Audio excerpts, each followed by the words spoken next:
I don't want to get a place. I don't even want to sign like a 1 year cell phone plan. I don't want to do all these things that make you attach.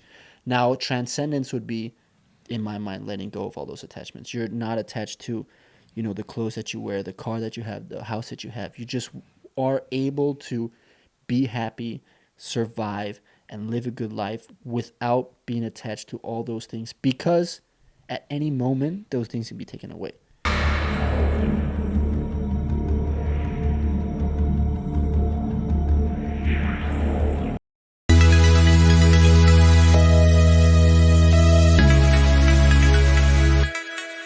Yes, sir. Here we are. 2024, Taipei, Taiwan, live at Core Cultural Studios.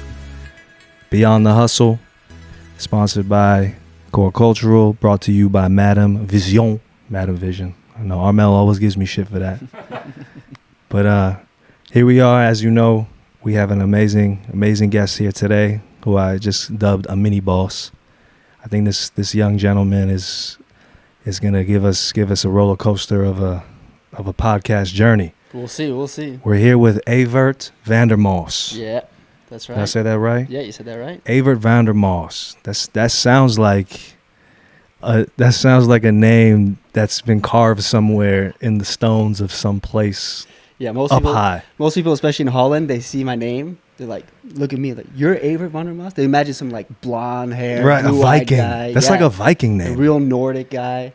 Evert Van Der Maas. I look Asian, man. They're like, this guy.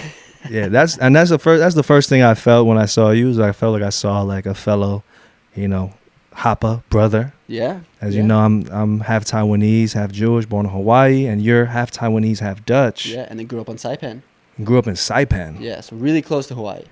Really so similar. Let's dive into that, because I don't know anything about Saipan.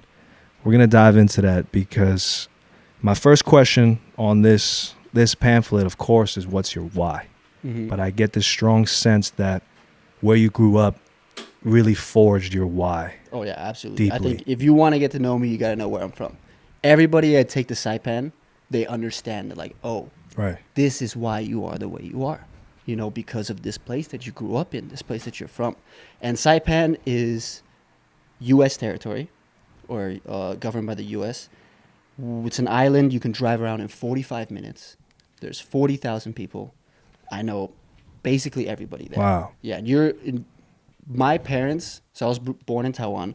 When me and my brother were born, they're like, all right, we want a good place for our kids to grow up. So right. They went to Saipan, they loved it, moved everything there. My dad like semi-retired, and he opened up a new business there. And me and my brother got to spend our life growing up on Saipan, which was probably the best gift that I could have in my life. Wow. Because you're growing up, and I didn't wear shoes growing up, climbing coconut trees. I was fishing. I'm one-on-one with nature. And then it's also such a small community that everybody takes care of each other. Everybody knows each other. You're helping each other. It really feels like you're in this. The true village. Yeah, village. Because you look around, it's all ocean, man. It's all ocean. You're really out there by yourself. So really, That's this wild. is solidarity of like helping each other, taking care of yourself. And then that's why, getting into ingredients, this is so important, because a lot of things are made on Saipan. If you can make things on Saipan, it's a lot cheaper than importing things in. You know what I mean? So for those who don't know about your story, well, not yet, but what do you currently do right now? Right now, there's a lot. I do a lot. So right now, the big thing that I do is the coffee business. Right. I started this. This is the first thing that I started about 7 years ago. Me and my partner started, and we went through all the ups and downs and all the changing things up, rolling with the punches to get to where we are now. And I'll explain, in a bit where we are now. Sure. I have a business on Saipan, which is doing environmental consulting. Wow. We work with government and non-government agencies or organizations in order to get contracts to do waste management, surveying, right. sampling, these kind of things. I have a company in Hong Kong as well called Great Vantage, and we do import-export. So I'll get supplies and stuff from China, get it out to Europe, get it out to America, just pretty much bridging the gap between the East and the West. Because a lot of people in let's say the States, they're intimidated by ordering things straight from the manufacturer. Right. Or it's just not as easy. I want to build a quality between that, especially if because I speak Chinese and I speak right. English, so I can just bridge that gap between the two and really assure quality of like what everything, you know, how everything goes through. That's amazing. I'm opening a gym soon here in Wow. Taiwan. Yeah, So yeah. you're a serial entrepreneur, I'm trying to be. right? I'm trying to be. You know, I'm doing my best. It's what I do. It's what I love. It's You just can't get enough. Can't get You got to create. There's like an insatiable Yeah. energy of creation in Yeah. you. I can sense that immediately. I'm trying, man. Ever since this is what I wanted to do. So back to Saipan. So okay, so you're in the coffee business. When you say coffee business, you mean coffee shop, coffee export, import. You're moving beans. Yeah. Okay. So 7 years ago, me and my partner Huang, he's from El Salvador. He knows a lot of farms there, and he's like, Nice. "All right, I know all these farms in El Salvador. Nobody really is importing El Salvador beans to Taiwan. Let's get a container in." So we got a container in of like specialty beans, and then we were just going coffee shop to coffee shop, just selling Right. raw beans. That's fine. So just Door to B2B, door. yeah, raw beans. And things were going really well. We were going like we're building it up, and then COVID hit, Right. and then that's big change to our business because what we had were specialty beans, and now specialty beans are like more expensive, and coffee shops add that to their menu, but it's not where they It's not make their the bread most and money. butter. Yeah, Yeah. exactly. It's something good to have. It's something like nice to give to your customers, but it's not how they make the most money. They make Right. money from lattes, Americanos, these kind Right. of things. So when COVID hit, they got to save money too. They're going to stop buying their expensive stuff as well. So we're like, okay, shit. Now like nobody's buying our beans. We got to divert. So then what we did is we started roasting our own beans and selling that. So we go straight to the consumer. We went from B2B to B2C. Now straight to the consumer, we were getting it to Armel. He was one of our clients. We were getting it That's to, crazy. just straight to people's houses and just making sure people could still get their coffee, especially in lockdown. We had like cold drip coffee that were ready to drink, all these things. We had a little coffee shop before, pop up as well. And then that was going well too until the coffee prices started going up. And Why is that? Why did that happen? Man, from COVID, Right. first of all. And then secondly, Demand was up. Yeah, Supply demand. was hard to fulfill Yeah. demand. Yeah. And then Brazil is the biggest supplier of coffee, Okay. right? And then they hit like this winter of frost that killed all their trees. Wild. So it just like destroyed everything. So everybody who used to get beans from Brazil was like scrambling to get beans from everywhere else. They And needed the same quality, Exactly. And same they wanted price. the same price, yeah. But where? Exactly. So then we didn't know, like everything rose in price. We can't keep the same price we had. So we're like, okay, need to divert again. Now at that point, because we were working so closely with the farms, we found that a byproduct of coffee is this thing called cascara. So coffee is actually a cherry. It looks like a cherry. When it grows on a tree, it's a cherry, and the two beans are inside the cherry. Right. When you process the coffee bean, the cherry husk is kind of like just a byproduct. Okay. But we realized, like, in Ethiopia and Yemen, where coffee came from, people were making tea out of this fruit, and they were drinking this tea. Now, we're like, okay, well, why did people stop drinking the tea from this fruit? They just went straight to the coffee because it makes more money, or who knows? We're like, okay, well, there's something here. Not many people have it, but there's something here. So we took that, we processed it more, and we created the cascara drink, which is already, a lot of people have it, but we brought it to Taiwan. So you to took make the it bigger. discarded, Yeah. the discarded piece of that coffee cherry and Processed it processed more. it into a bean, a coffee bean, No, or we an processed, actual. we put it into tea bags. Oh wow. So we made tea bags out of that, and you can brew your own cascara drink. Oh, so is this a new drink? This is like a new. Yeah, absolutely. That's new. Like you drink crazy. it, and I tell you that this is from coffee, you had no idea because it tastes like What are the hibiscus, okay. like cherry, like apple. There's all these fruity flavors. Like Taiwanese have the long yen.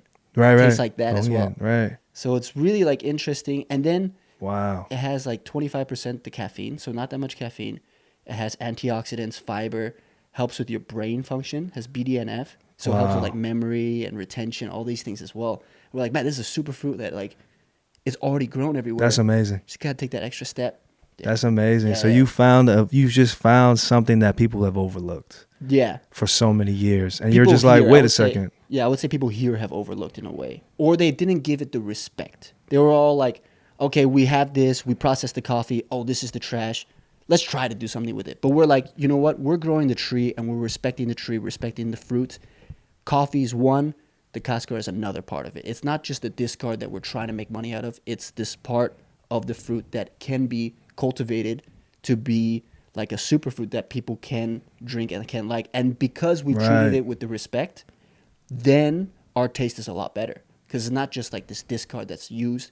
It's like some process product that we're making. I can tell it's about your intention. Like your intention is coming from a place of genuine curiosity of the actual bioorganism of this plant that's giving these elements and nutrients and energy to people. And Absolutely. that's truly fascinating. Yeah, and we also got lucky because we're working with specialty coffee, where our plants are already grown at like 1,500 to 2,000 meters altitude. Wow. When it comes to fruit, like Taiwan does this really well. When you grow fruit, the slower it grows, the sweeter it is, right? And Taiwan has the fruits growing in Alishan and all these mountains. They're growing really slow, and so they're really fruity, really sweet. That's interesting. And we have that with coffee too. So our beans are grown really slow, really sweet, and therefore the cascara tastes really good. Oh wow. So it's like a whole sustainable way of using this plant. Yeah. So it's creating beans and it's creating tea. Yeah. And then this is better for the farmers as well because, I mean, you hear like with the coffee industry, it's tough sometimes. There's slave labor. There's, people aren't paying the farmers enough. We know that they're struggling, and to give them an extra source of income makes this plant much more profitable when they're already growing it. So it's just, they don't really have to change much more. They take what they already have and can have an extra stream of income from it that helps everybody. That's wild. So this is like a tea with a little spike of caffeine to it because it's from a coffee. Yeah, and I gotta try that. It's the only natural caffeine you'll find. Like green tea, you gotta process. All teas you gotta process. Coffee beans you have to process. But this is like an actual fruit. You eat this fruit, you have caffeine. No other fruit in the world will give you that. So it's like the most natural way of getting caffeine. I've never heard of it. What's the name of this again? This is the coffee fruit. This cascara, yeah. Cascara. Cascara means husk in Spanish. Wow. And there's no real name for it. They just call it, husk. It's so you basically just cornered the market. You just cooked up some all natural crack. Yep. And like giving it that's out, man. wild. That's fire. So we're seeing this as like a nice, natural, smooth energy drink. It's amazing. That's amazing. I can't wait to try it. And not to get too off topic, but ingredients, that connection to the land, that connection to culture. We've had a couple guests on this show, chefs, documentarians. I'm super fascinated in that and like how that relates to you and your curiosity. What is it about that curiosity for ingredients that drives you? Man, you're talking about ingredients for like coffee, right? Not just coffee. I mean, I feel like this kind of is innate in you already. Is it because it's from Saipan or is like? Yeah, I would say so. I would say growing up close to nature, close to the land, close to the sea, and seeing a lot of your food and energy source come from something you see. Like if I go fishing and I catch the fish, I'm respecting that this fish took a fight. This fish, I have to look in its eyes as it dies. Right. Sometimes I have to kill the fish on the spot to reduce the suffering. Things like that. You respect that nature is this, hierarchy, and this fish is giving its life for my energy. It's it's sustaining me. And then you have to fillet the fish. You have to clean the fish. There are parts you eat. There's parts you can't eat. And then you enjoy it. And you can enjoy it by yourself or with your family, with your friends. You all come together to enjoy something that you earned in a way. And this is not just, animal products. This is also fruits. Outside my house, we had mango trees. We had banana trees, like tangerines. And you go out and you pick the mango tree when it's a mango season. You eat it on the spot. And you're like, man, this nature is giving me this stuff. And I didn't realize how lucky I was to have that because, coming here, people are 3, 4, 5 degrees of separation away from their food sources. You don't know where your stuff's coming from. You go to the grocery store and everything's there. And then you're just like, yeah, I get whatever I need. You don't understand the respect that comes from getting what it is. And I think everybody, with every animal that you've eaten in your life, you have to be able to clean that animal, and then know how to process it and eat it. So you can respect the whole process of getting the beef to your table with the pork, the chicken, all these things to your table. You have to know what it's like. And I feel like a lot more people would respect the whole line of doing that if they could have a chance. That's definitely the Nordic blood in you talking. Probably. I've been to Copenhagen a few times. I've been to the north a few times. So When I was in New York City, I was creative director for a company called the Encircle Project, where we use food as a vehicle to drive social change. Because we were facing a lot of those issues in New York City. A lot of kids, they had no idea that food still growed from the ground because the only access they had was the deli, the liquor shop, and the 99-cent store. Like, that was the three things on every block. Yeah, that's it. In like low income neighborhoods. So like these kids, when we would take them out to the farm trip for the first time, flabbergasted. It blew their mind. It blew their mind. Even I forget sometimes that like certain things is like I don't even know sometimes what the plant looks like that the fruit grows on. Yeah.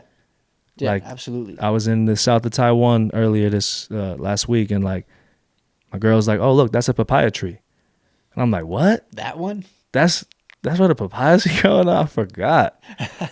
So like, tell me more about that. Just that knowledge of. I would say it all comes down to more respecting like the land you come from. And then this also drives me now to make sure that, as I'm in the coffee industry, I make sure everything is sustainable. Our tea Wow. bags are biodegradable. Our product bags are recyclable. Everything is to help the environment. And then the other company I have on Saipan, the environmental consulting company, it's also about, being eco-friendly and things Right. like that. And the reason why I also feel so passionate about this is, and I think you'll know this too, coming from Hawaii, the islands are on the forefront of climate change, of what's happening. Because as sea level rises, we're the ones who are losing the most land, and we have the most to lose. If you're an island that you can drive around in 45 minutes, sea level rising, that's killing you. Your island's gone, it's gone. Wow. And there are islands that are gone, that Right, have for sure. disappeared.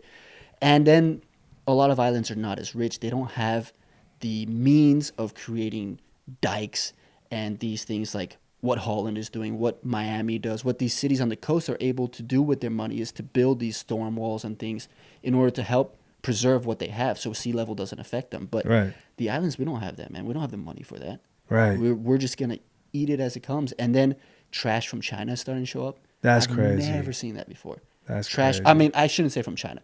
Trash from who knows where. They're just showing up. Algorithm gonna get you. Yeah. Careful.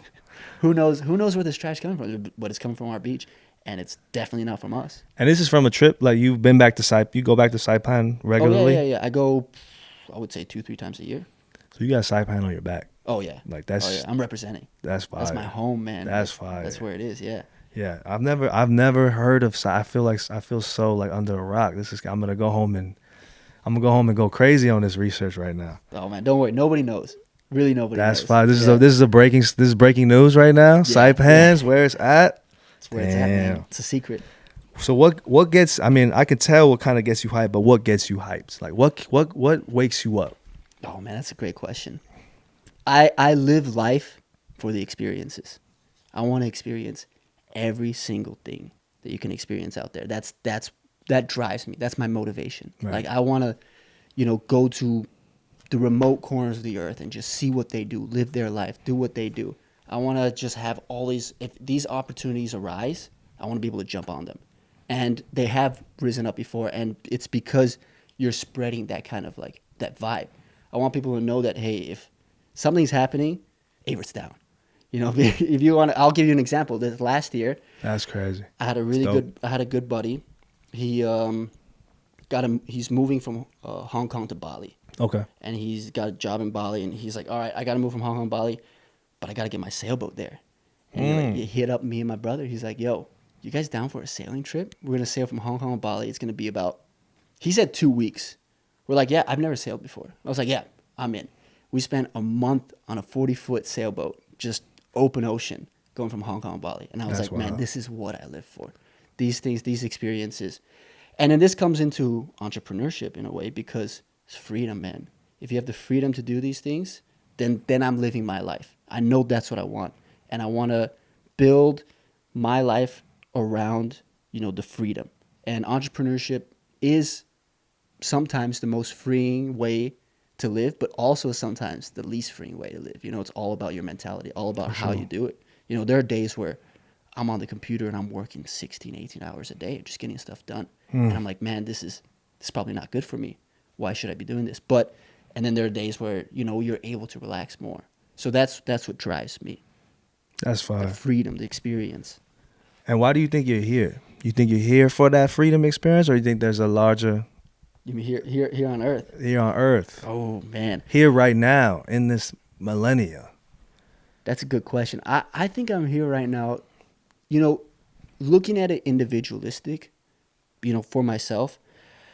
I am here to experience as much as this life on Earth at this time can offer me. Right? Right. There are still like I said, there's rural places you can go to, and there's things that you can experience, and you know, there's not much exploring to be done anymore. But it's still, everything's so global. You Right. can reach anywhere. Lines to Mount Everest Yeah. these days, right? Yeah. So I live individualistically. I live for that, to experience as much as I can. But in a broader picture, I live to spread, like, I want to help teach people, and I want people to be happy. I think, like, a lot of people can tell you, and I'm not like trying to brag, but I'm a very happy person. Like, I live every day as happy as can be. I'm always smiling. I'm always looking at the optimistic way of seeing things. That's dope. And I want to spread that to people, man, because, you know, everybody, if they can be more happy, it's going to help everybody else. It'll spread. It's like wildfire. Right. And you talk about mindset. And, you know, I have here about that synergy between like cultivating mindfulness and pursuing ambitious goals. Because I can tell you're talking about like some days it's like this is freedom, this is life, it's everything. But then it's like that same freedom is 16 hours, I got to bang this out right now. So it's like a chain. So it's like, how would you describe that synergy in your personal and professional life? That's a good question. I think it's about balance. You know, it's really about some days, man, and I think you have this too. You're just in the zone. You just want to get it done. Yeah, naturally. Yeah, you're just in that flow state. You're just in the zone, and you're like, you know what? I'm enjoying doing this. Hell you know, yeah. it doesn't matter if you're not getting enough sleep.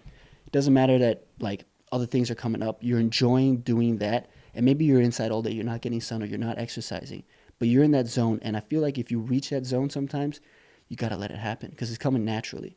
And then there are other days where it's just there's no motivation, there's no discipline, Right. there's problems, you know, with just doing the simplest of tasks. And then it's about also teaching yourself discipline in order to get it done, even though you don't want to, or even though you don't feel like it. It's still finishing what you need to finish. So it's the balance of, you know, having the days where things are good, and then it's the balance of the discipline of doing the things you don't want to do when you don't want to do it. It's just, 100%. yeah, getting it done. Off camera, I know you mentioned that you've been boxing for 10 years. So, Yeah. you know, you mentioned discipline. That makes me think immediately about that.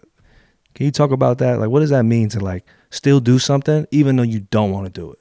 Yeah. What is that? With boxing is a great example because like I'm doing boxing 2 times a week, sometimes 3 times a week, and there are days like because boxing class at night, you're like, fuck, man, I'm tired. Yeah. Like I had a long day, I don't feel like it. But in my mind, I'm always like, all right, there's never been a day where I did boxing or I did a workout and I felt worse after. Always That's felt better crazy. after. It's like, all right, well, then it's a no-brainer. Then it's just me being a bitch right now of not wanting to do it. It's like, you got to go and do it. You know you're going to feel better after. What's stopping you?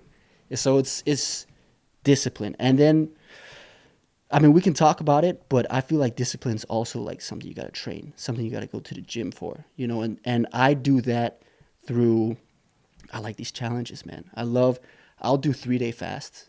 I'll not eat for 3 days, just water for 3 days straight. And it's good physically, it's good for your body, but it's also, I think, a great mental discipline test because Right. you're fighting your most basic instincts.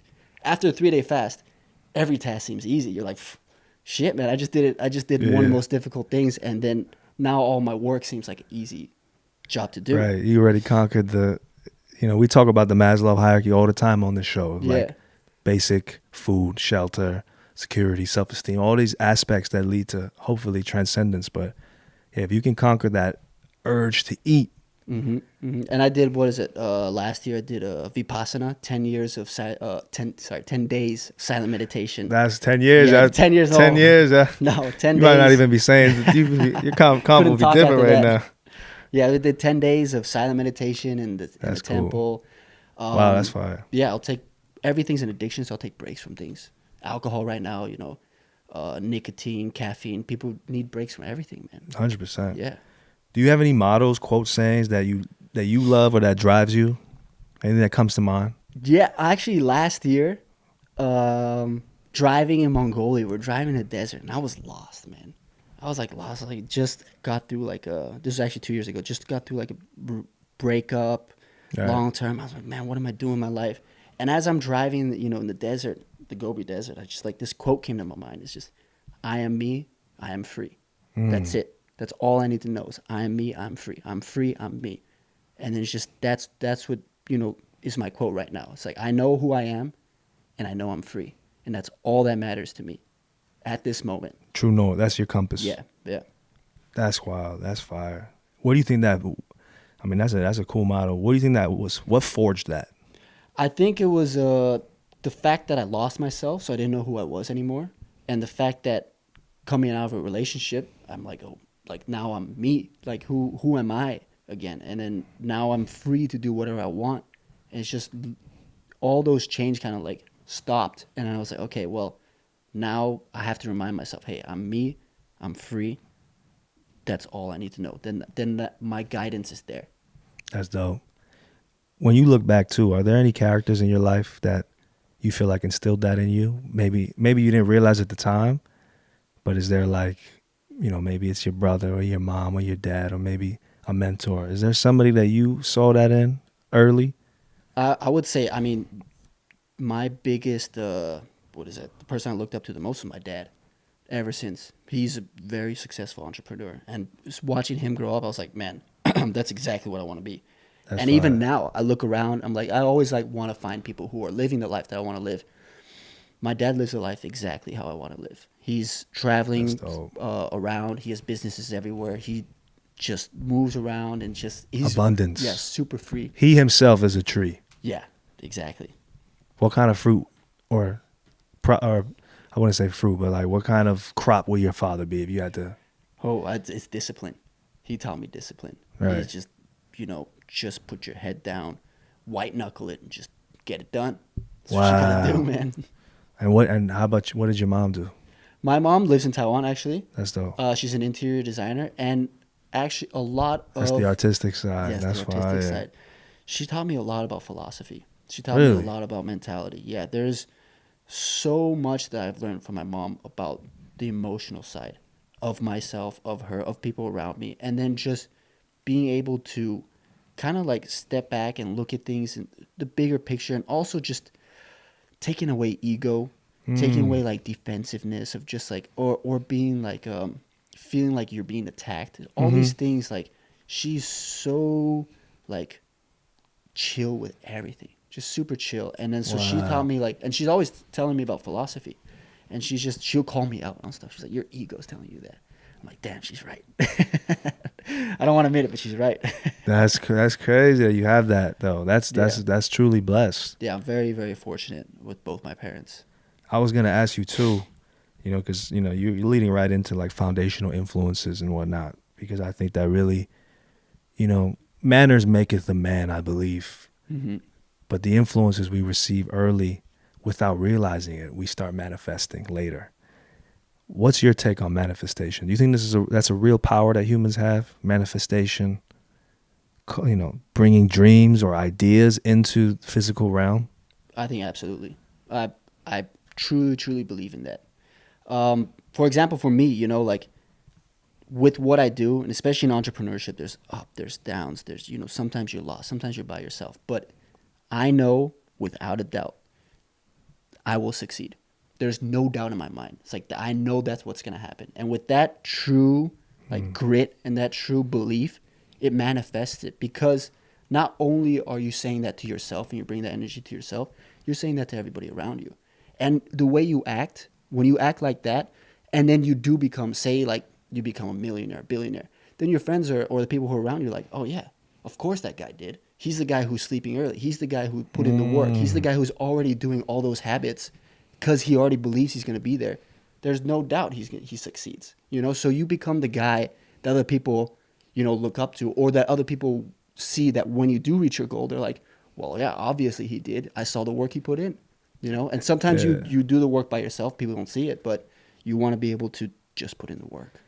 In this day and age, you've gone through some cycles, I can tell. Still young, still early, but I feel like there's some battle scars on you. What have you experienced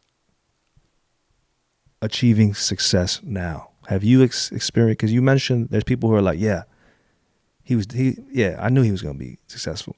But do you also experience the other side of that, where it's like people are like, damn. Yeah, or they want to see you lose. They want to see you fail. Have you experienced that yet? You know, there are people like that. And it sucks to say, but How do you move away from that? Or like, how do you know? Yeah, I keep cordial. I mean, I'm friendly with all people. The thing is, and this sucks about Saipan in a way, is that a lot of people don't want you to succeed in a way. Because let's talk about that crab in the barrel vibe. Yeah. Because we're in Taiwan. Mm-hmm. Yeah. Bigger island. But there is a catch-22 to the island vibe. It's beautiful, it's paradise, but the jungle will get you. Yeah. The jungle is hungry. Yeah. Yeah.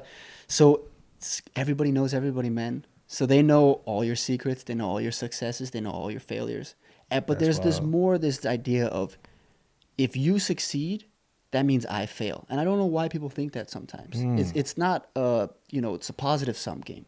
You know, if I succeed, you can also succeed. Just because I did something well doesn't mean you failed.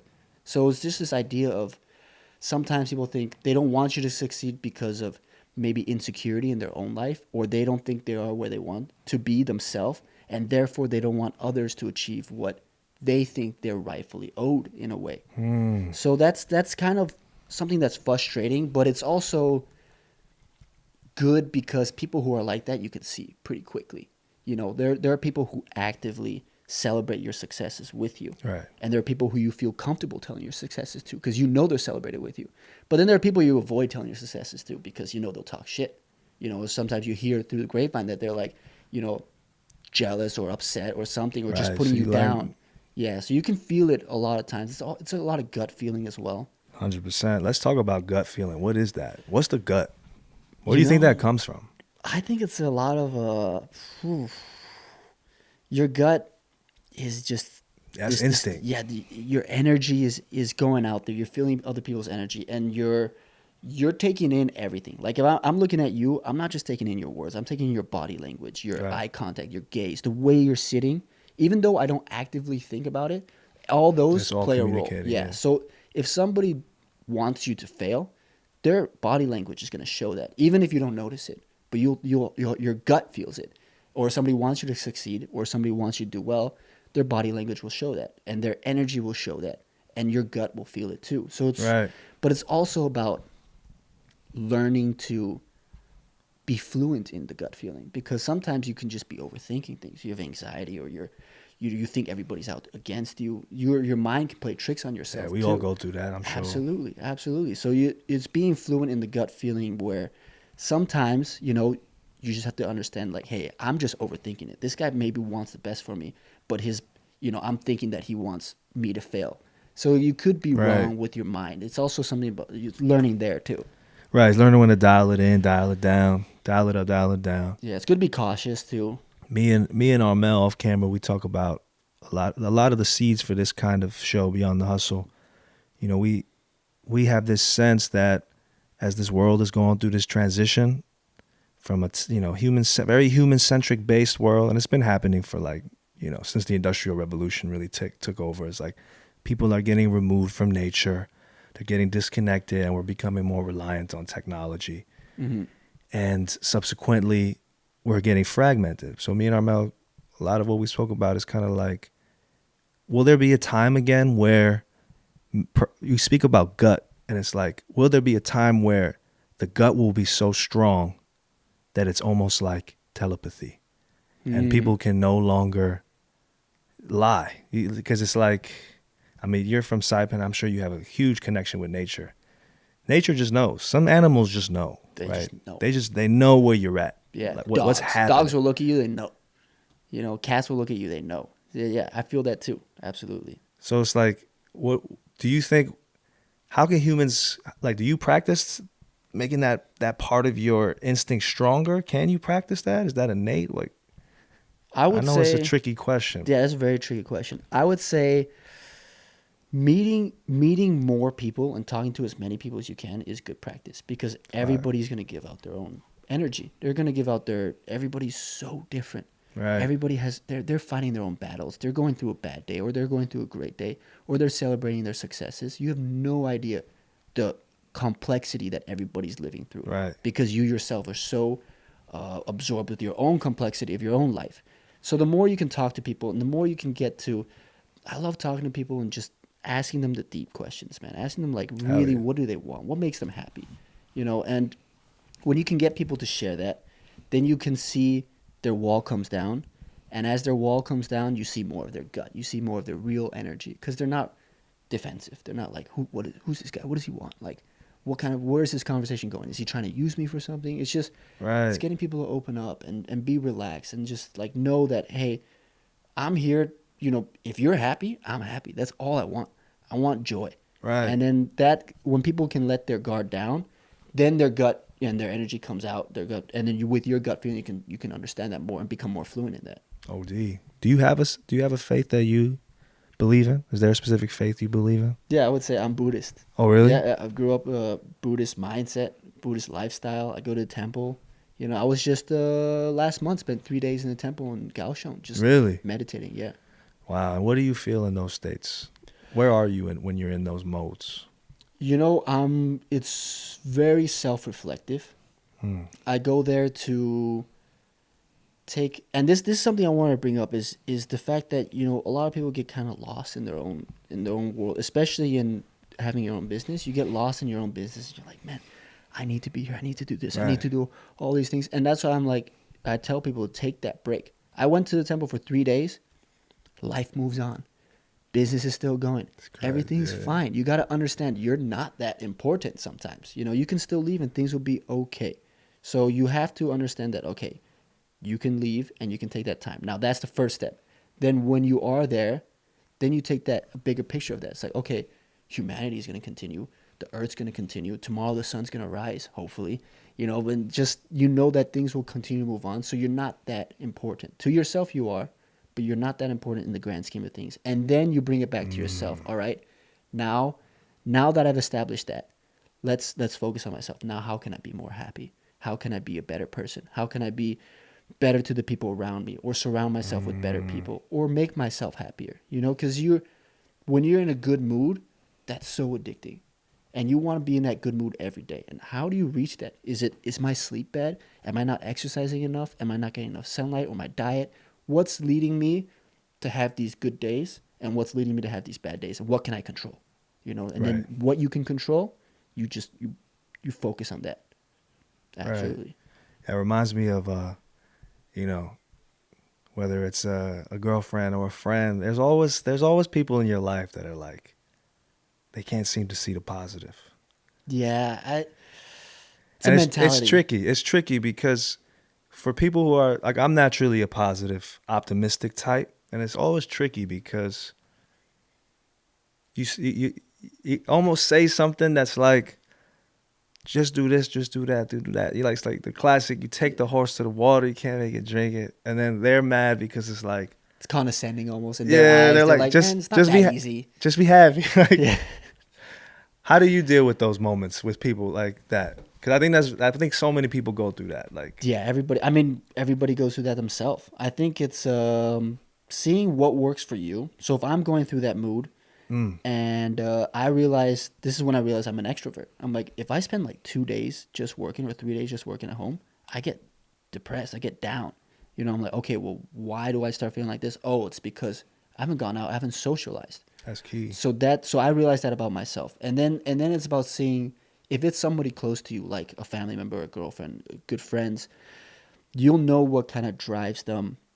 And it's a touchy subject, because you don't want to come off condescending. Because if you say, man, if you just did this, you'd be happy. Everybody's like, well, yeah, of course. I wish I could. You know, of course, you don't think I've tried. So it almost comes off as like, your problems aren't that big because I found the solution so easy. It's putting yourself in their shoes and be like, hey, look, I understand this is difficult for you right now. I understand from what I see, I think you're going through these feelings. If I was in your position, you know, and from my position, I see your position is that, look, things are going well here, or things are doing good here, and things aren't as bad as they seem because you have a solution. And or if they don't have a solution, it's like, man, you have no solution. You just got to ride this out. Sometimes Yeah. having no control is the best control you have. On that notion, have your beliefs ever been tested? Have you had a moment where something didn't go the way you expected it to? Oh yeah, How did, absolutely. how did you adjust? How did you adapt? Man, it's just it's rolling with the punches. With the big problems, it's like it's just the first thing you have to do is accept it. The more you like relish in the fact that like didn't go my way, like this screwed up my day, or this absolutely didn't go to plan, the more you seethe in that anger or the frustration, you're not gonna find a solution. You're like, all right, didn't go to plan, that happened. What's the next step? What's the next solution? What can I do now? Like this happened. I can't change it. I can't. You have accept that you cannot change it anymore. Now, when you're in that moment of accepting you can't change something, you also accept like, okay, now these are the things I can change. Right.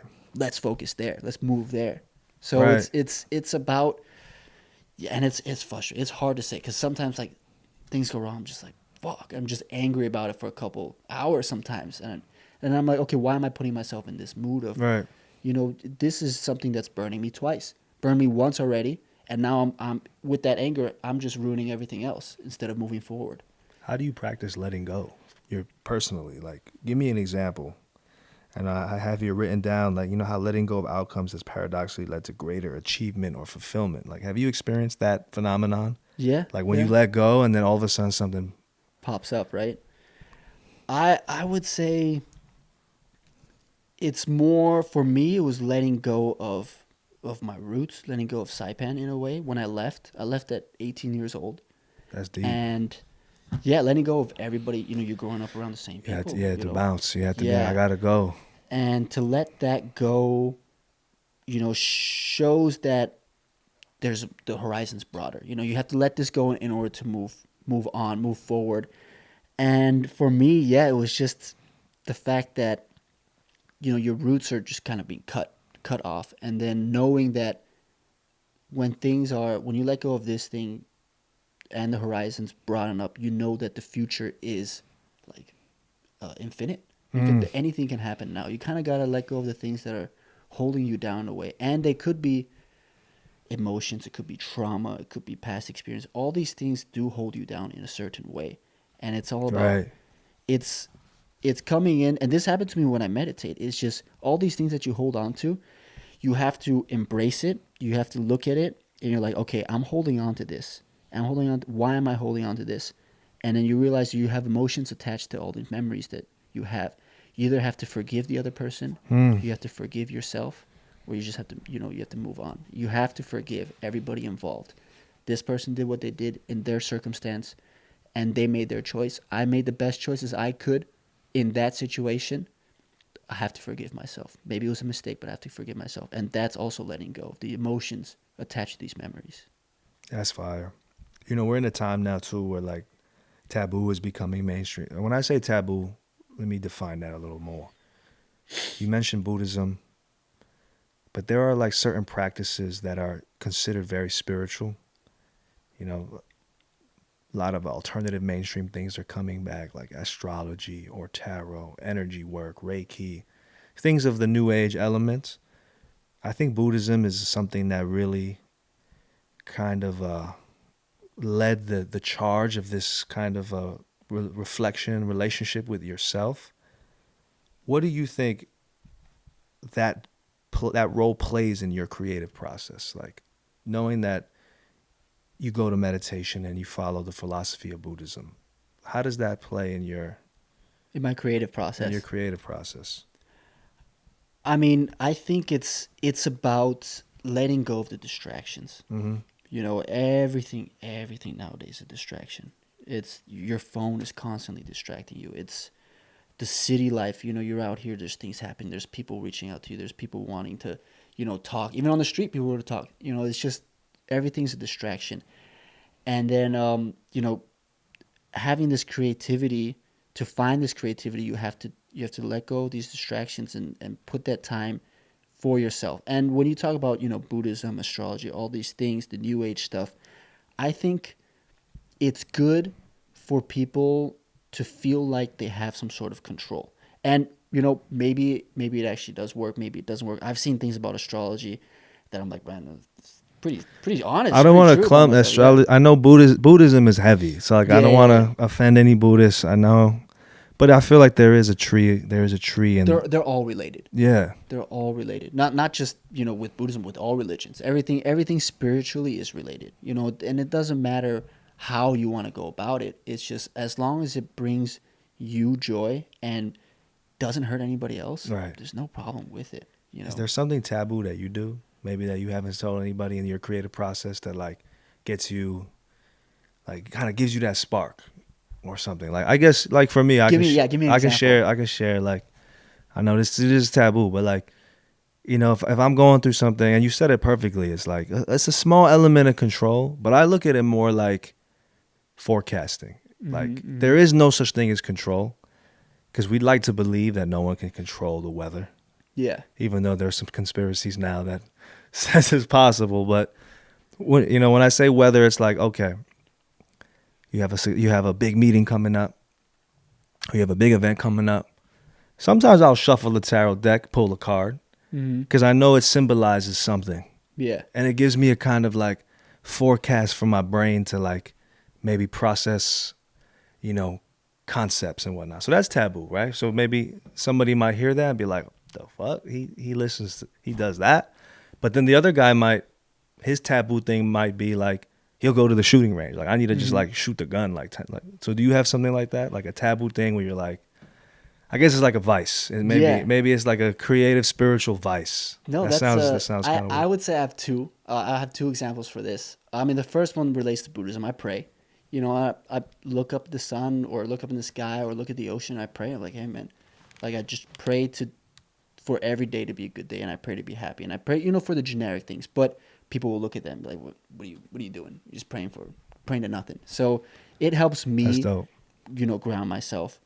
And then the other taboo thing is, and I didn't know I did this before, but my friend Marshall actually called it out. It's like, I'm looking for chaos. I look for chaos sometimes. Yeah. That's interesting. And I used the example of the last time I was in Saipan. I was in Saipan for 2 months. And when I'm on Saipan working, like it's a stable life. I'm waking up in the morning, I'm going to work, working like a 9 to 5, handling a lot of stuff, come back, cook dinner, sleep. It's like the most regimented, stable life in paradise that you can find. But then I didn't have chaos in my life. So I was like, I started going really hard in boxing, sparring hard with these guys who are good. And I'm, coming back with, rattled, some days. And the next day I'm waking up, my brain's slow. I'm like, why am I doing this? But I went religiously 2-3 times a week and I searched for that spar. I Yeah. searched for the guy I knew could spar hard. I'm like, let's go. Let's go. And I was like, why am I trying to find? It's because everything was so regimented. Right. Everything was so perfect. I needed to have that chaos in my life in order to feel Right. like, I don't know, just for some taboo reason. I don't know why, and it was like not good for my health, not good for my Right. brain and things like that. But But it was addictive. it was It was like, addictive, man. Especially at that point. I haven't done it since. right. I'm here in Taiwan. There's a lot of other chaos, and so I didn't feel the need. But when I was on Saipan, I felt that drive to like go and fight. That's these guys. crazy. For some reason, I just thought of like, I remember watching a doc on like Shaun White, the flying tomato, Yeah, the the snowboarder, right? and he's just like, just breaking his bones, attempting these tricks that's never been done before. And it's like, on the macro level, someone can be like, dude, why are you going this hard for snowboarding? But like for him, it was just, It was his life. it's everything. He's smiling in the ER room, Mm-hmm. right? So it's like, that's an interesting element because it's like, what is it about? I guess it's creativity. Like, how would you define creativity or that need to create, whether it's order or chaos? Like, what is that to you? Creativity. Wow, it's a broad statement. I think it's taking your experiences in your life and then kind of like using that to almost kind of solve a current problem in a way. I like to think outside the box. as much as I can. When things arise, like there's a problem and the whole team's working on a problem, I find joy in being the guy who thought of something completely out there. Whether it's wrong Yeah. or right, it's like, oh man, this guy really he really put his mind to opening up, all types of solutions in order to come up with what he thinks is the best solution. And Right. you get that, talking to different people, seeing different perspectives. But I feel like creativity is trying to take one small thing and then just look at every single way that could, the possible outcomes of that thing is, whether it is, a problem, or whether it is what to do with your life, or whether it is just a drawing. It can be anything, but it's just trying to think as broadly as you could. That's what I think. That's fire. And like along the lines of energy, I know you seem like a very energetical person. You've talked about where you get your energy from, what drives you. Do you think that energy is coming from, and I've asked a couple people on this podcast this question, like, do you think that energy is coming from you or is it coming from somewhere else? It's a good question. Some days I would like to feel like I'm creating my own energy, but some days I know that it's something beyond me. It's maybe like, I'll use the sailing trip as an example. When you're I out, like that you're going back to that, by the yeah, way. I'm gonna it's when you're out in the ocean and you haven't seen land and you haven't seen other people. It's like we're five dudes. How long were you out there for? 1 month. 1 month. 1 month straight, open ocean, right? We made a couple stops, but when you're out there and you're waking up and you see just ocean all day, you feel this energy, man. This ocean is giving you energy, and we don't sleep much. We have to take shifts to make sure everybody's awake at some time, but you feel this energy from the ocean, and this I felt in the middle of the ocean. This I felt in the Gobi Desert. This I felt in the Himalayas before. You Wow. just when you're there, you're like, oh, when you're closer to nature, you feel this energy more. And then you realize that it's also affecting you even when you don't feel it. So there are days, whether it's, whether the full moon has an effect, or, where the earth is, or how it's turning, it does affect everybody. Like, I have friends who are teachers. They're like, I will die on the hill that full moon days, the kids are rowdy as fuck. He's like, they know, and there's something out there, something's affecting you, and that's just a clear example. But it's not just that; it's everything else too. I'm waiting for the day to like maybe get a real scientist on this podcast. I've met a couple of scientists here and there, but like I want someone to just like, I mean, again, maybe they'll just call me delusional or crazy, but it's like, how much water, what science says, how much water are we made up of?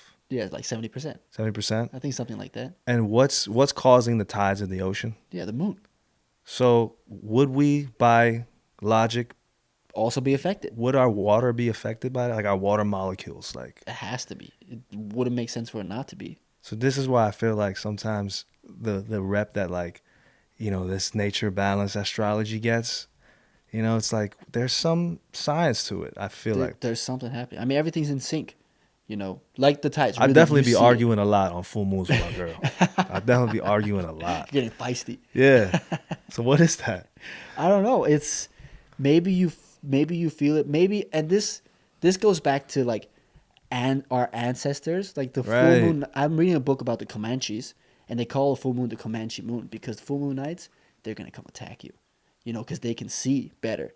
So it's also maybe in our blood, in our instinct. We know Interesting. full moon nights we can hunt at night, and we're more likely to Oh, get that's an prey at interesting night. take. I haven't heard that before. So That's maybe- like that's ingrained. Yeah, it's already ingrained in you. I'm getting Past- goosebumps thinking about it, man. It's just like the full moon night, It's hunt night. Yeah, it's hunt night. Like So these it's prey in are- our DNA already. These deer sleeping. I'm gonna get them on a full moon night. It's my highest chance of getting any prey compared to any other night. That's interesting. Right. So maybe that's still in us. That's why you want to argue. Right. That's interesting. I like that you keep going back to the ocean reference. One of my philosophies is like everything is high tides and low tides. And you talked about that entrepreneurship. Ironically, the word ship is in entrepreneurship, but the early entrepreneurs were the people going out into the ocean, not knowing the world is round, thinking it's flat. Who knows? Yeah. Looking for spices. In a way, it's kind of similar to the life you're leading now, where you're like going out into the unknown. You're living this life of freedom. You're searching for these ingredients. And I guess where I'm leading towards is like, is this a vision of like the highest form of living life for you? This is the life I want. Just going out there. And yeah, I love that you brought back the ocean, because I didn't think about that either.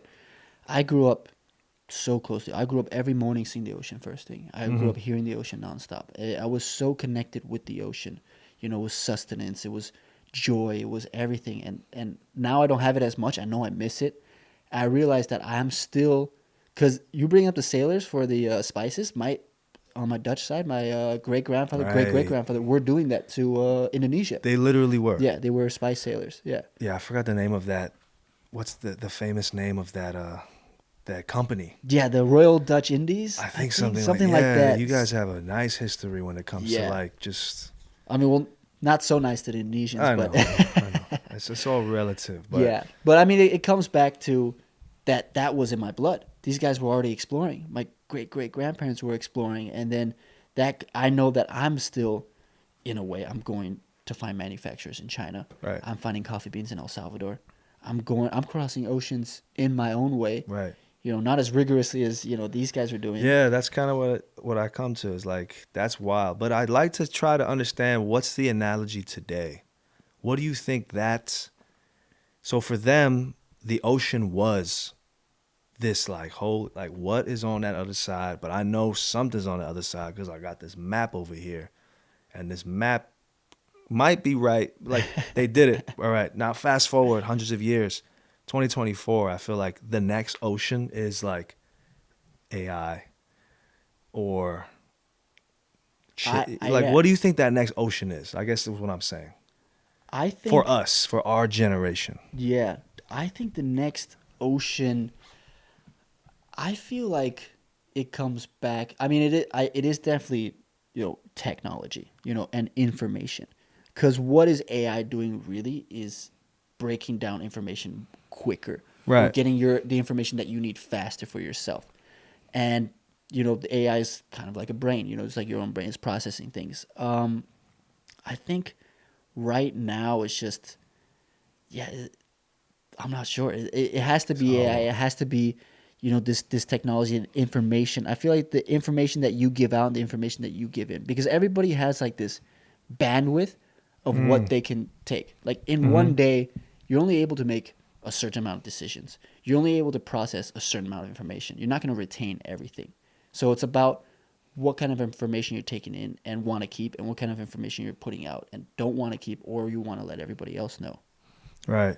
Because I do feel like we're in this kind of crossroads right now. Yeah. Our whole civilization's in this crossroads. It's also so connected. I feel like that might be, maybe the ocean is turning away from that, not being connected anymore. Because if I met somebody That's who, an interesting who take. didn't have a cell phone, I'd be like, man, you are crazy. But Yeah, then that's back then, if I met somebody who's going on a sailing trip, I'm like, man, you're fucking crazy. You want to do right. that? Yeah. So might be turning the opposite way. I guess I'm trying to search. I'm trying to search for like who's doing something crazy right now. Yeah. Do you have Yeah. anybody that you know or like in your encounters is like whoa? This guy's crazy. Yeah, like that I mean- element. I mean, I have like my uncle Gary. He's like this guy I grew up with. He's like my dad's buddy. He's crazy, but he's crazy because he spent a lot of his life institutionalized in prison. Literally. Yeah, literally in prison. He That's spent interesting. 30, 40 years, and the most street smart guy I know. Wow. He'll tell you like all these little tips, So he's to me crazy, but crazy smart too. Right. So and he went against the grain. He's like, I don't know anybody else who's spent their whole life in prison. I don't know anybody else. And he was in level Right. 4, so it was like one of the highest security prisons in the States. I see what you mean. So that's like that is like its own Yeah. reality. bracket, Yeah. Of like completely against what society deems as normal. Yet Yeah. here he is. But then I'm thinking of people who are kind of like, because when you bring back the sailors, they're the people who are risking it all. Right. And who are the people nowadays who are risking it all? And I think it's the people who are in some way putting themselves in uncomfortable situations. And I would say that has to come by being somewhere in the third world, or being somewhere where you're not around others and you're trying to search for that uncomfortability, like the pressure and That's some nice things like indicators. that. Yeah, I Yeah, see what you so mean. You're kind of. I'm trying to use I that respect your logic. I basis. know you're a very logical deducer. Like I feel like you're a very strong deduction artist. I'm trying to find. I haven't So I found it like. yet, but I know the sailors. I'm trying to think of the sailors who put everything. They're leaving their families, leaving their kids. Like I Right. gotta go on this boat, Right. and who What's the knows? analogy now? That's what Yeah, I. it's a good question. I gotta put some thought to that, but it's out there. Sleep on it. Sleep on Yeah, it. See maybe I'll what come back. happens. I'll It come could back be and be like, you. yo, I It got could the be answer. you. Man, it could be you, baby. Do you consider what you do as an art, as an art form? I look at it from the outside. You're sourcing ingredients that don't get as much love and attention as they would probably normally do. So I look at you as a, you know, you're a purveyor slash interpreter Mm-hmm. for This product. but when we say product, it's it's an element. It's an ingredient. It's something you're you're gifting. I would imagine you're gifting the world as you see it, something that gives you Mm-hmm. energy. So like, do you see what you do as an art form? Is it an art, or is it a means to a better life? I How would would you? say so. I would say 100%. If you look at what most people think art is it's kind of like a drawing. It's kind of like a painting, and it's kind of like showing yourself or putting your personality into that. Now, we take the bigger picture of that, and we take the business that I'm doing, and I can see the different parts of me come out in the different businesses that I do, because on some Mm-hmm. businesses I'm focused on just one part, or some businesses I'm running the whole show. And I can tell that with different businesses, different personality types that I have come out more. Now, when it comes to being an art, I would say I see the businesses that I have as something physical. In my mind, I picture it as something physical. And so this physical thing to me is an art because it's constantly changing. It's constantly moving. It's changing people's lives. It's changing my life. Or people are paying me for a product, or I'm, serving them something. It's all like this moving thing, almost alive in itself. Mm. And in that, I feel like there is art, because that's life in a way is art. And that thing to me, this business, is alive. Yeah, That's for the way I sure. see it. I could sense that too. I was gonna even ask you, like even right now, what do you think the difference between studying and practicing the game? When we say the game, it could be business, life, or whatnot, and studying and practice the art of the game. Do you think there's a difference between the game and the art of the game? Yeah. Wow, that's a good question. Um, when you study and practice the game, I feel like you're in it. It's like playing chess. You're in the chess game. It's like boxing. I'm sparring Yeah, somebody. yeah, and yeah. You just And then if you're studying the art of it, you've done what I've said multiple times on this podcast, is take that step back. Like, we're gonna use box. I'm watching other people spar. I'm breaking it down. I'm like, oh shit, this guy's throwing a nasty left hook. This guy set up this punch perfectly. I'm gonna do that. That's studying the art of it. Now, when it comes to what I do with business, I'm listening to podcasts, a lot. I'm reading books. I'm studying the art of how other people do their, business. And the craft yeah, of their it. Yeah, craft. And they're geniuses. These guys are doing things I could never think of. I'm like, man, how does this guy think of this? That's why he's successful. He or she thought of this idea and is doing it in this way that I would not even, can't even fathom. So that's studying the art of it, seeing how other people are doing it. This comes to business, and then right. studying the business is, I feel like there's no other way to study business than by doing it. You're That's just, the big one. dude, when you're studying business, you're in it. You can go to school for it, you can learn about it, all these things, but when you're doing it and you're rolling with the punches and things are coming up and all these things are happening, you're like, oh, I'm doing it. I'm Yeah. actually in it. I'm laughing because I think earlier today I just saw, like, I don't know if you follow Alex Hormozy. Yeah. It's funny to me too, because I've sometimes I see him like lose his temper, and I feel like in the podcast world or the knowledge content world, we are becoming a community, and we're getting to know each other as if we're like siblings. So I think maybe for the more perceptive people, I feel like I'm more sensitive, perceptive. I feel like I know when he loses his cool. Yeah. And like today, he was just like, he was on a call with somebody. He was just like, until you, like, if you want to learn how to ask people for more money or like this and whatnot, you have to just do it. And you just have to literally call people up and face those rejections and let them tell you no. And then know that they're going to go behind your back and talk shit about you and say like, why is this person asking me for money? Like, he's like, you just got to keep on fucking. It's like he's just like, there's no secret anymore. It's just go get punched in the face. Yeah. Go get punched in the face. Yeah. So when you say that, it kind of reminded me of that. It's like, you just got to go do it. You just got to go do it. Yeah. And it's also, I mean, when you talk about podcasting, I think it's what you say makes a lot of sense, because as I've listened to these podcasters constantly, I feel like that message. Yeah. I also feel like I'm in the room with them and I understand their nuances, the way they speak so well. You can almost kind of tell now if they're like nervous or if like they're like in a good mood or they're in a bad mood, just because you've been kind of spent so much time in a way with them. Yeah. So I love that analogy you used. No, for sure, man. Hopefully people will get to know us a little more over time, and maybe we'll see some stuff on the comments that we might not want to see. I'm going to read it all. Right. I don't know if I asked you this yet, because I'm just in the combo. This is a good one. What's your version of transcendence? What does transcendence mean to you? Transcendence, I feel like, is letting go of all attachment. Wow. That's the ultimate goal for, I think, everybody in a way. And man, you're attached to everything. Like, I just left my place here in Taipei. I have no house right now. I'm staying at Airbnb. I'm like moving, and that's letting go of that attachment. Now with me, I feel like I'm an outlier on the other side, is because I'm so scared of getting caught in something Right. that I like reject all attachment. So I don't want to get a place. I don't even want to sign like a 1-year cell phone plan. I don't want to do all these things that make you attach. Now transcendence would be, in my mind, letting go of all those attachments. You're not attached to, the clothes that you wear, the car that you have, the house that you have. You just are able to be happy, survive, and live a good life without being attached to all those things, because at any moment those things can be taken away.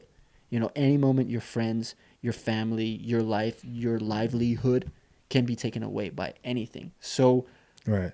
being transcending above that is not being attached to the things that you have. That's fire. Definitely. Of course, enjoy it while you have it. Yeah. No, I went through something similar like that too. I just completely like got rid of all my possessions, New York storage, kind of just living like a vagabond, digital nomad. Mm-hmm.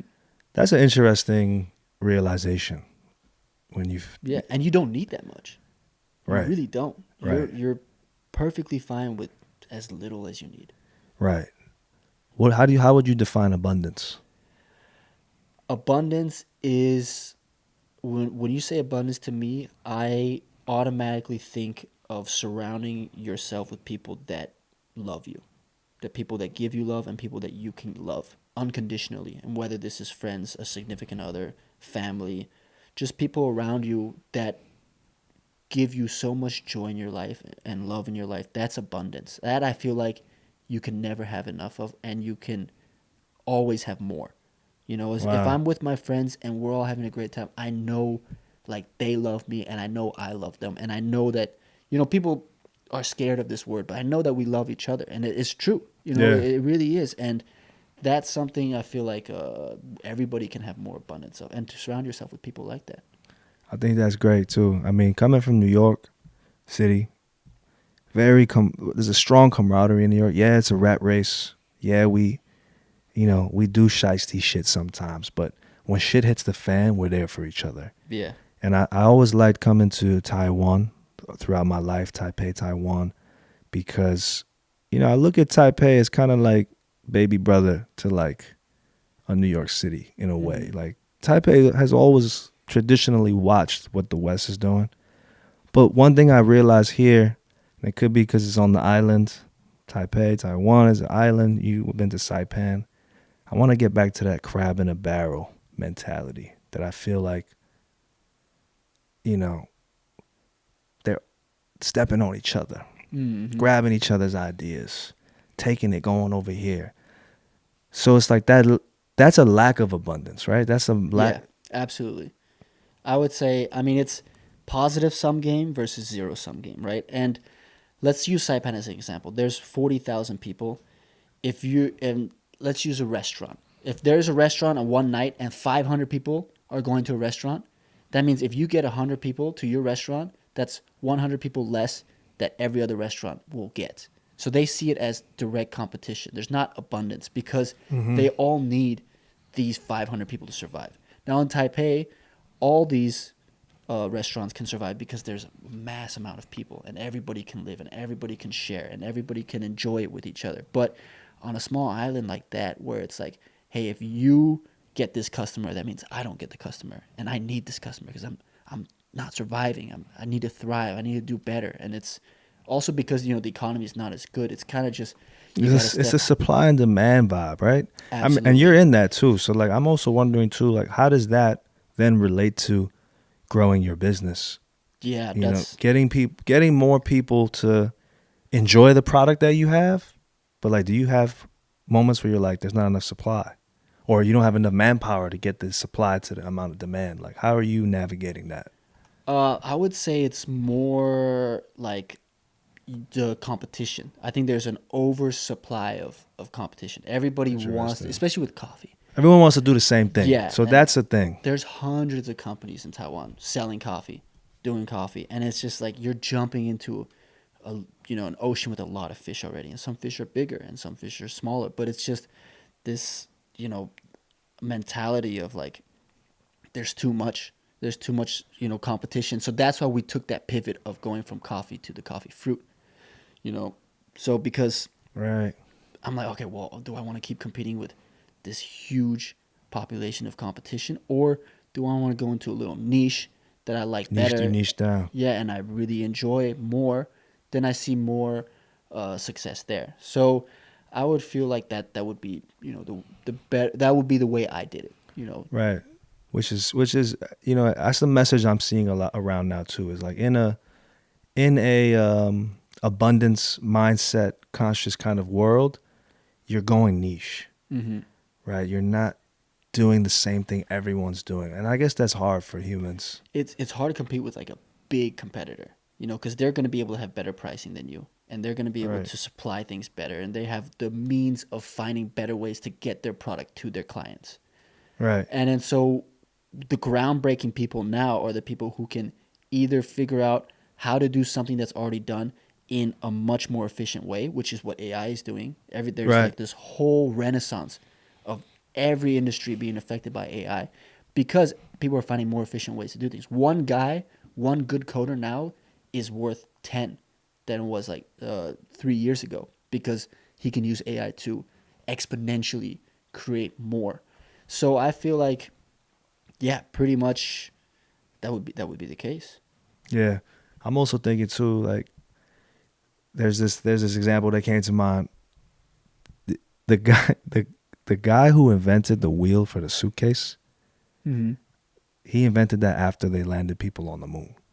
Really? Did you know that? No, I had no idea. I don't know the exact metrics, but we can look it up. The guy who decided to put wheels on a suitcase, this happened after people put man on the moon. So It's like, I always think to myself, just for fun, like, what is the wheel on the suitcase idea right now? This thing that's so obvious, but it's so obvious, but because no one has thought of it yet, Yeah. it's hidden from all of us. Yeah, it's out there. Because at that time, you're like, yeah, I carry my suitcase. What else would I do with it? That's Right. what I do. It's in my hand. And then the guy who put the Right. wheels on it, it's like, well, Let's just roll it. Yeah, let's just roll the This sounds suitcases. Let's easier. roll our stuff. And it blew everybody's mind. I guarantee you there's ideas like that out here. Have you encountered anything like that yourself? Anything like along your can't journey say. of gems? I can't say. But I will say that I have, played with the idea that if I did, it's not just coming up with the ideas. Like I'll use zip ties as an example. If you came up with zip ties, like great idea, very simple. But then you got to come up with, okay, how do I sell it? How do I mass produce it? If I get a customer order 1 million zip ties, how am I going to upfront that money It's not just coming up with the Right, you're idea, it's breaking getting it it down. mass produced. Everybody thinks like, oh, I just have to come up with that groundbreaking idea and I'm set. No, man, you got a lot more things to go after that. You know, all these steps of funding, marketing, sales, Right. and then you got, Operations. yeah, operations, man. So as we kind of move into the this is the segment where we're kind of like, you know, we've established wisdom, your reasoning, your whys. There's this area that I'm very fascinated in. We're very fascinated in called peak phenomena, where it's just kind of like, not to say that I think we've had tastes of it. We kind of want to be in this moment more, but it's this area where it culminates in like this feeling of euphoria that comes when you're in alignment or you're in a flow state, or like I've nicknamed it, you know, from slang in New York, it's God mode, when you're in God mode. And this is when like miracles start happening. You know, this is like when you remember or you realize or you've just manifest and become in tune with who you are. Phenomenon starts happening. Have you experienced that yet in your life? I would say so. Yeah, I would say I have. And sometimes I feel it and I know I'm in it. I know I'm like, oh yeah, I'm in this state. This is great. Like things are happening. Like this is coming up. This happened recently on Saipan with that new environmental consulting company. It's just things were popping up. We're just cranking things out. I'm learning. I'm doing it all. It's just like it's great. I'm Wow. in that zone. And then there are times where you don't notice you're in it, and you look back. You're like, oh, wow, I was in that a really good state right there, Oh, that's and things are interesting. happening. Sometimes you don't know you're in it. So it's about also taking gratitude, seeing where you are. Stop every now and then. Take a deep breath. It's like, man, I'm here. I'm here right now. You know, this is my life. This is what's going on. I'm too sometimes zoned in. I'm too tunnel vision. I don't see what's happening around me. Take that breath, because that matters. That matters. 100%. Anything you're excited for in the future? Like coming up? For me, you know, I have no idea what's gonna happen.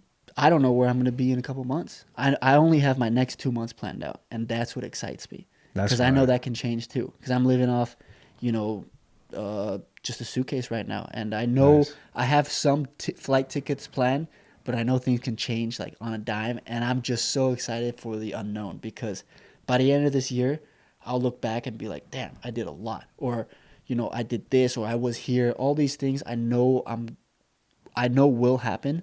I just don't know how. So that's what's exciting to me. That's dope. Do you document your experiences? Have you been? I share some stuff on Instagram. I'm not big on creating as much content as I should, because it's the balance. I'm sure you go through this. The balance of enjoying the moment Living in it, yeah. and documenting the moment. Now, if I didn't document the moment, people wouldn't know what I'm doing, and that would you know, turn me down from like the sailing trip. People like Milan, the captain, know that me and my brother loves doing this stuff Right. because we document it, and therefore we attract more of that. Right. And you attract what you put out. So if I'm gonna keep documenting my experiences, I'm gonna attract other people to invite me to their experiences. If I'm gonna keep documenting my successes, I'm gonna get other people to want to be part of my success or want me to join in their success. And then there's the other side of like, man, I'm in the moment right now. Let's just enjoy the moment. Let's not pull out the phones. Let's not pull out the cameras. Let's enjoy Yeah. this. So it's that balance, man. It's hard to say, because one cultivates more and one's more grounded. And you just got to play both sides. 100%. Anything you're dreaming about for the next like 5 years? Is there like a goal year? Yeah, I got a lot. I mean, I got a lot of dreams. I feel like right now, just starting this year, I've entered like my prime. And That's dope. my dreams right now is like, all right, Evert, you're entering into this prime of your life. More confident, more disciplined, more motivated than I've ever been in my life. I'm so excited to see what I can accomplish, what I'm gonna do. I don't even know what it's gonna be yet, but I know it's gonna be huge. That's There's dope. no doubt in my mind. That's dope.